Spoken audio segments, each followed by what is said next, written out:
अधूरी हसरतों का इल्जाम, अधूरी हसरतों का इल्जाम हर बार हम पर लगाना ठीक नहीं। ये ईवीएम कह रही है, मैं नहीं कह रहा हूं। अधूरी हसरतों का इल्जाम हर बार हम पे लगाना ठीक नहीं, वफा खुद से नहीं होती, खता ईवीएम की कहते हो। 40 बार लगभग इस देश की संवैधानिक courts, high courts and supreme courts EVM के ऊपर में जितनी चुनौतियां हुई हैं उनको देख चुकी हैं। चुनौतियां किस प्रकार की हुई? ये हैक हो सकती है, चोरी हो जाती है, 19 लाख मिसिंग हैं, इसमें दिखाई नहीं देता है, ये कंप्यूटर से खराब हो जाती है, रिजल्ट्स बदल सकता है, मैनिपुलेट हो सकता है। हर बार संवैधानिक कोर्ट्स ने इसको रिजेक्ट किया है। क्या कहा है? कभी कहा कि इसमें वायरस लग ही नहीं सकता, no question of introducing virus. कभी कहा इनवैलिड वोट्स नहीं हो सकते, कभी कहा रिगिंग इज नॉट पॉसिबल, कभी कहा कि when there is section 61A in the RP act which empowers the use of the EVM, जब तक वो खत्म ना हो जब तक ये प्रश्न उठाना गलत है।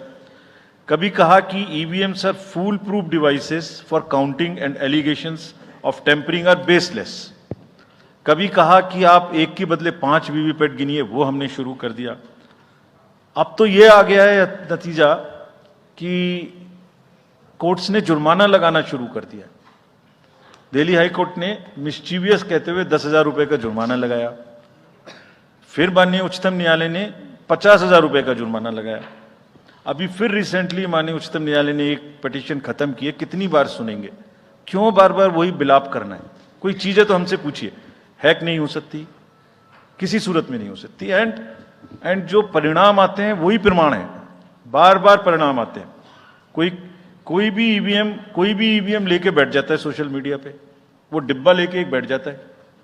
और आजकल एक नया ट्रेंड शुरू हुआ है, वो थोड़ा सा एक्सपर्ट भी बन जाता है। आजकल 1-2 एक्सपर्ट भी चल रहे हैं सोशल मीडिया पे। वो कहाँ की डिग्री हैं, कहाँ के एक्सपर्ट हैं, थोड़ा देखना भी चाहिए।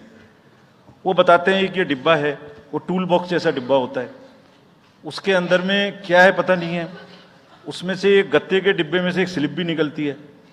वो धरना भी हो जाता है कि ये स्लिप बदल गई, मैंने यहाँ बटन दबाया था और यहाँ ही गलत निकल गई। भाई आपने क्या दबाया था, किसी को बताया था क्या? क्या निकला, किसी को बताया था क्या? अरे संविधान कोर्ट्स कह रही हैं। अच्छा, जितनी बार हमसे आप पूछेंगे उतनी बार हम उसका एक क्वेश्चन लेके आपको FAQs में डाल देंगे। 100+ क्वेश्चन हैं।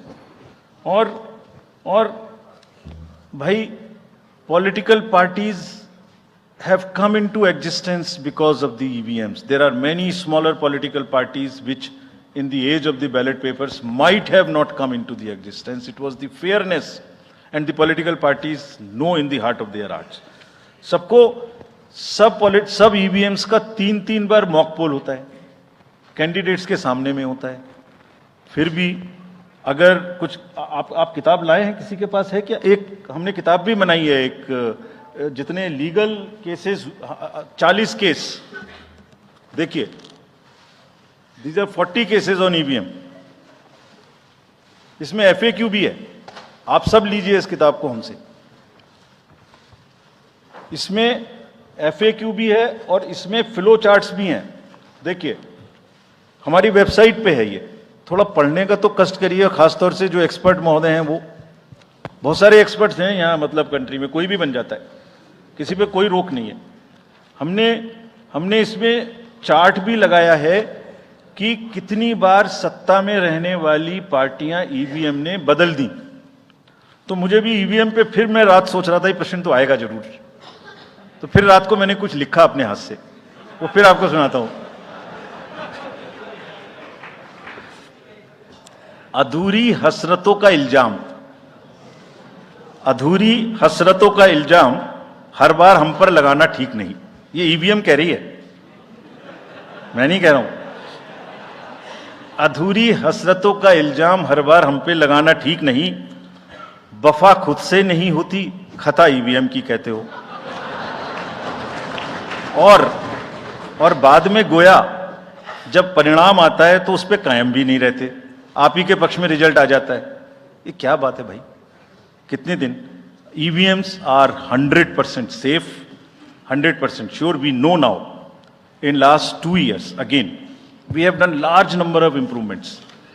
एक EVM की नंबर जो भी किस बूथ पे जाएगी वो कैंडिडेट को दिया जाएगा, इसलिए इसमें कोई